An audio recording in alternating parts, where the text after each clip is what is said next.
Hi, I'm Justin Pritchard, and I'm kind of a big guy, but I've always really loved the Mini Cooper, mainly because it is hilariously fun to drive. So now to build on that and create a new model that targets the most hardcore Mini driving enthusiasts, they've just come up with this model.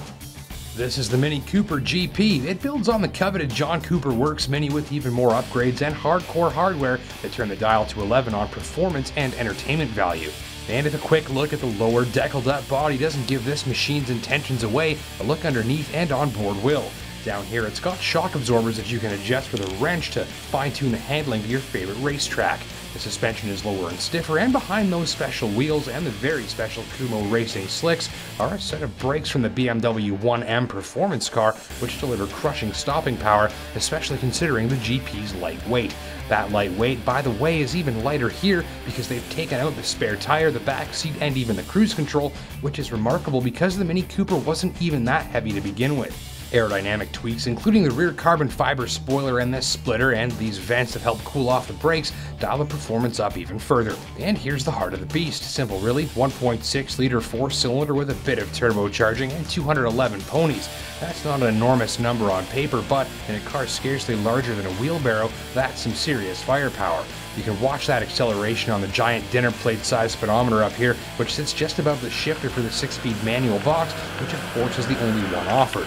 The clutch bites firmly with each fast shift, though the electronic throttle can become frustrating as it numbs your gas pedal inputs if you shift assertively, perhaps trying to keep undue strain off the driveline.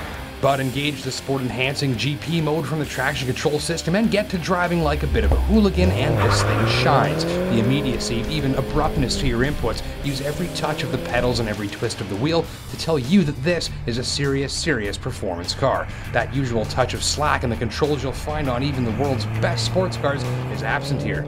You just get nearly startling reactions to all of your inputs, handling that's completely flat, more grip than you'll probably know what to do with, and enough stopping power to do an endo when you jam on that middle pedal. It's the steering, though, that shines through the most. Even the smallest movement of the wheel is translated into a big steering input, supporting an effortlessly mischievous corner carving experience. If I've ever driven a car on this side of about 70 grand that felt so ready to hit the racetrack, I don't know what it was. And as opposed to building your own weekend race car yourself, this one has a warranty and doesn't require waiting for your eBay parts to arrive, so you can slave away for hours in the garage to install them. Complaints? Well, in typical Mini fashion, it's a bit short on at-hand storage. I wished for an armrest, then maybe a covered bin in the center console, and the lack of a rear seat will cross this machine off the list for some people straight away. My biggest problem, though, is the lack of cruise control. The GP is surprisingly quiet and refined on the highway, so you hardly notice when the sneaky little turbocharger kicks in and discreetly bumps your speed up to very illegal territory. Small complaints though, and my goodness is this thing fun.